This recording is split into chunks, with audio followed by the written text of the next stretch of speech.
of birds. Kite.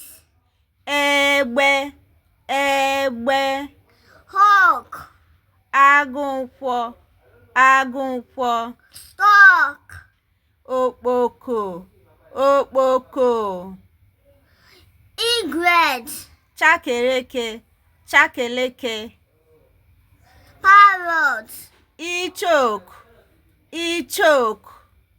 Owl. Ikwikwii, ikwikwii. Sparrow.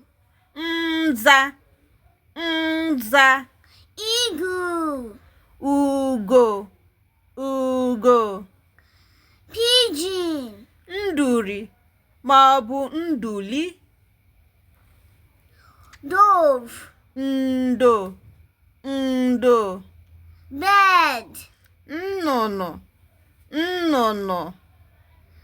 Upika.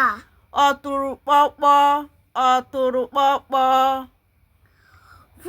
Vulture. Udene ma ọ bụ udele.